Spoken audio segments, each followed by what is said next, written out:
Breakfast of Champions. Yep. Oh boy, that citric acid.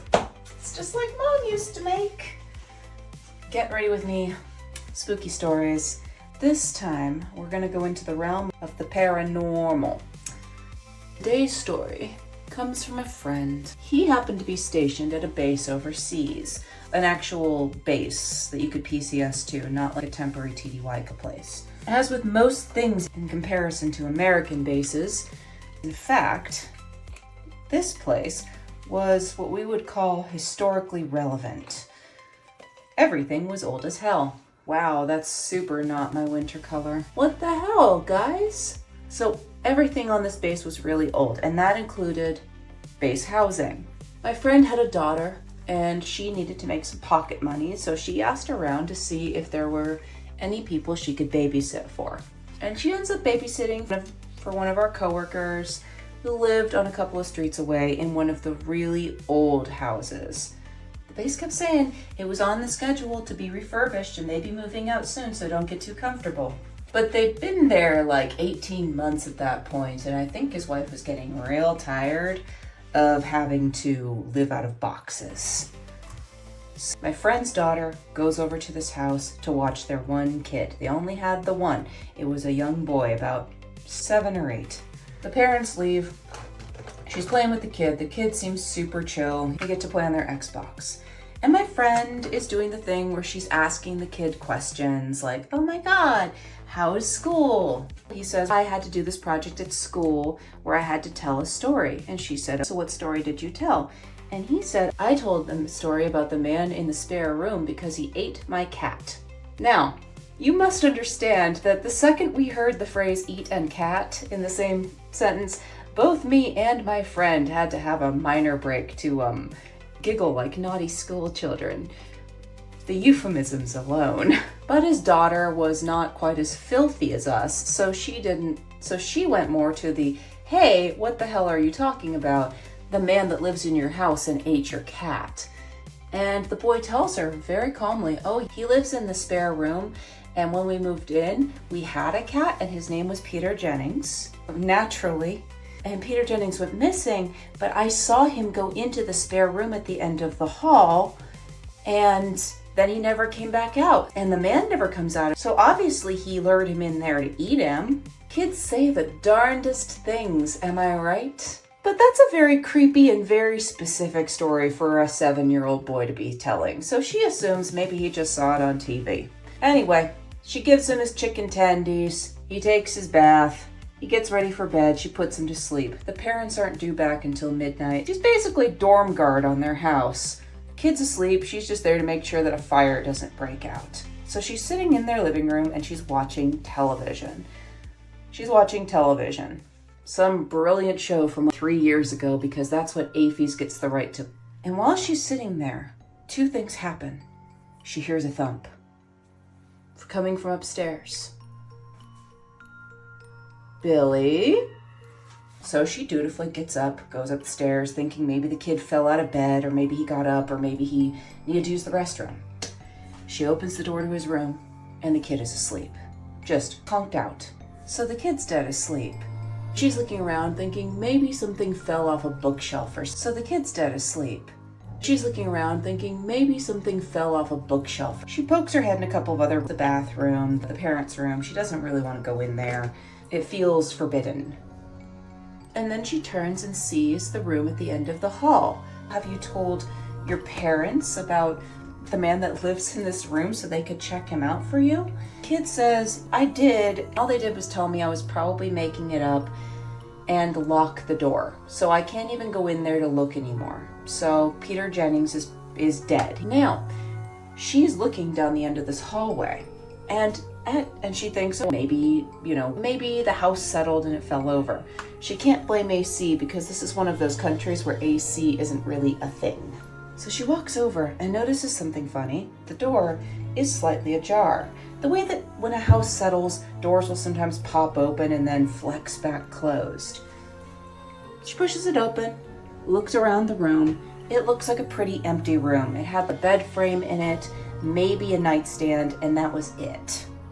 Nothing in there, nothing to fall over. Must have just been the house settle, creaky old houses, whatever. She goes back downstairs, no problems. Sits back down, starts watching TV again.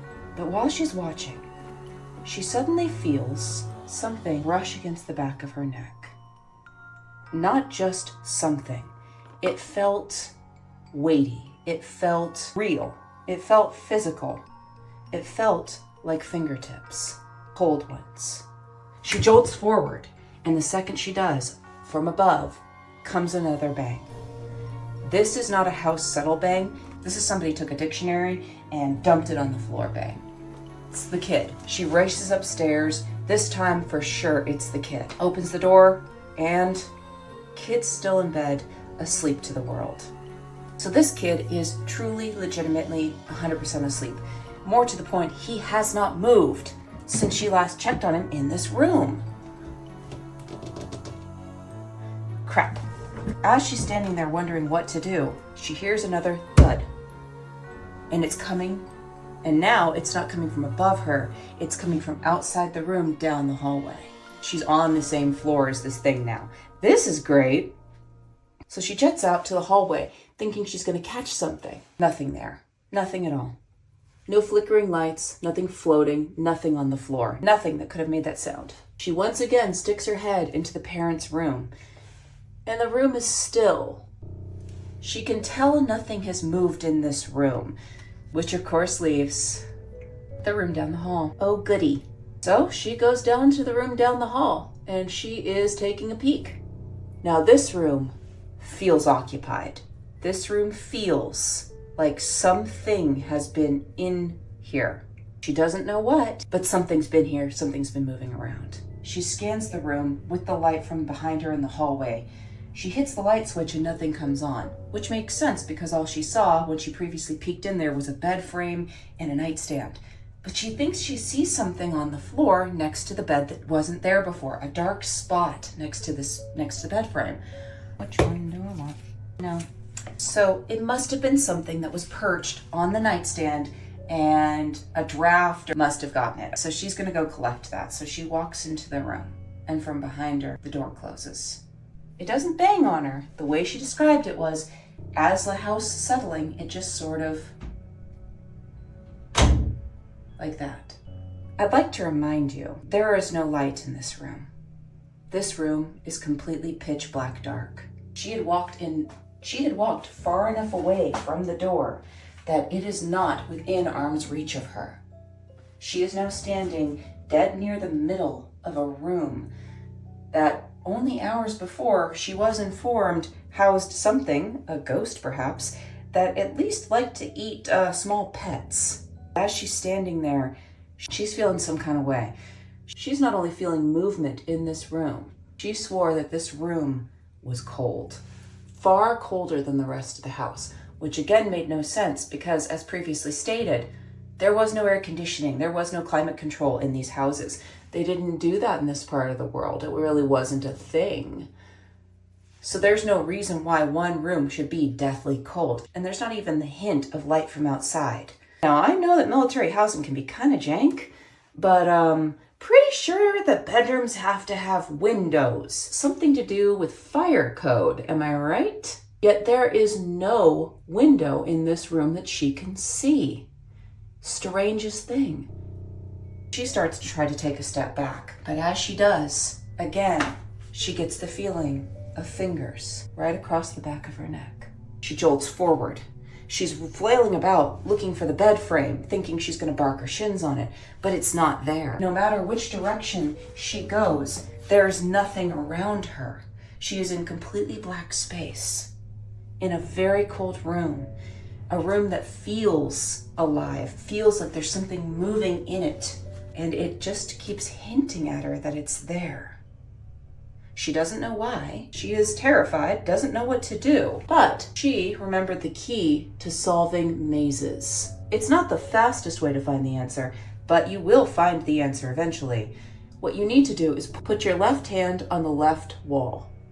And then you never take your hand off that wall. The entire time you're walking through the corn maze or the labyrinth or whatever, as long as you keep your left hand on the left wall and follow it, down every false end and everything else.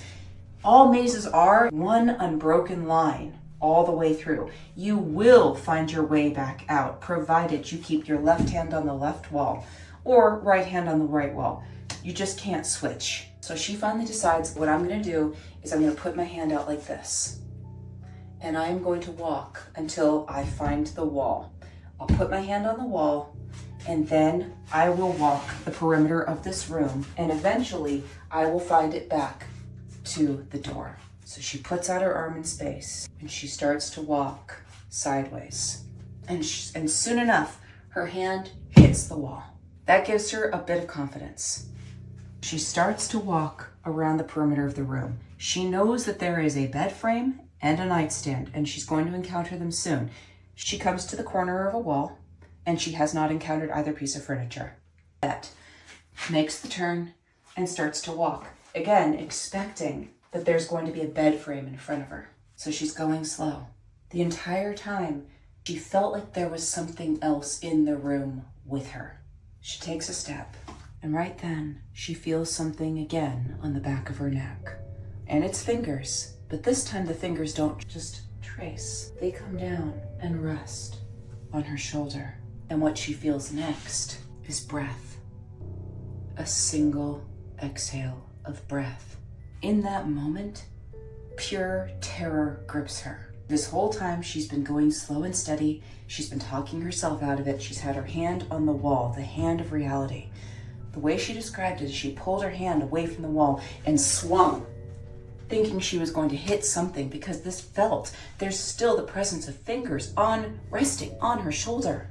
The second she did that, she feels something shockingly warm for this room hit her right in the shins. And with the momentum, she trips and falls, barking her knees directly onto a bed frame. Now the pain of feeling one of those old wooden bed frames right on your patellas, whoa, man, that is blinding. But you know what else? It is bracing. It pulls her right back to reality. This is the bed frame. If this is the bed frame, then what is directly opposite the bed frame? The door. She is off to the door, runs right to it, feels for it, finds the knob. No, it's not locked on her. She's able to pull it open and the light from the hallway streams in.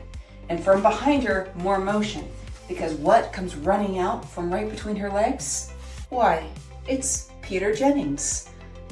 Peter Jennings, the cat. Just in case anybody came into this story late and is wondering why a news anchor would be skulking about in overseas base housing.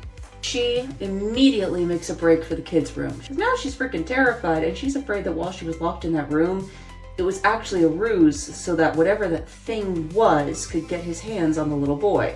That's generally what it's for, right? Child's Play, The Conjuring, hell, even It's Always Sunny.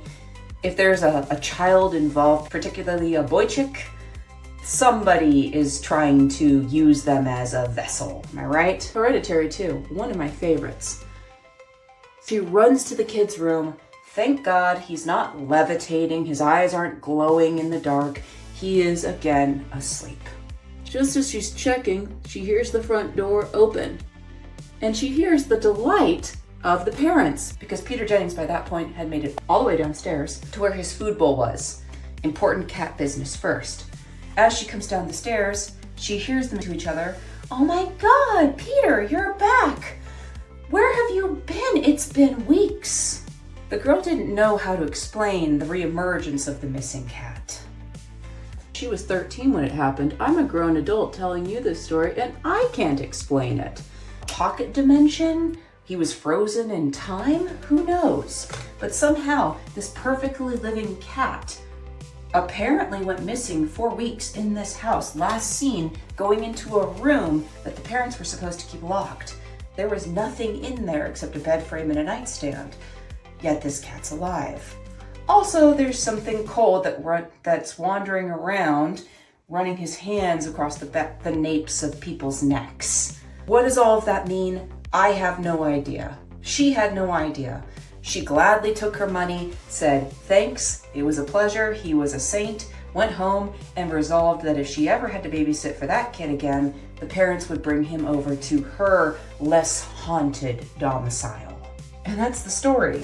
Now, my friend and I did do a half-hearted search, trying to find out if there had been anything spooky or untoward, cults in the area, maybe a Shinto shrine had been knocked over so that they could build their base housing. We didn't find nothing. We could make educated guesses given the history of the area, but we never really knew for sure. So this monster doesn't have a name to this day. We don't have an origin story for it either. Now, there are people far better equipped to give you the guidance about what to do for specific ghosties and ghouls and spooky things that go bump in the night, as this thing did, quite literally. I'm barely aware of certain, shall we say, old wives' tales and basic protection. But what I would suggest to anybody is if you're in a creaky old house like that, is have certain emergency measures with you. What would have been useful in that dark tomb-like room? A frickin' flashlight. And given how the electricity goes out as often as it does, that's just a smart thing to carry around anyway. Oh, what else? I'd probably try to get the skinny on missing pets, things of that nature, before the parents left the house. Not to say that children are untruthful or maybe bury the lead on things, but if your kid is known for walking around or going to school and telling them that there's a man who eats cats that lives in their house, I don't know, maybe a heads up would be nice so that they aren't taken aback when they're sitting alone in this house, hearing about how apparently they are not alone in there. Or if there's a room that's off limits for any reason, I don't know, give them a heads up. Tell them why. Hey, that one's off limits because we're painting in there. Hey, that one's off limits because asbestos in there, or black mold in there, or lead paint in there, or I guess I could really just say military base housing and you get the drift.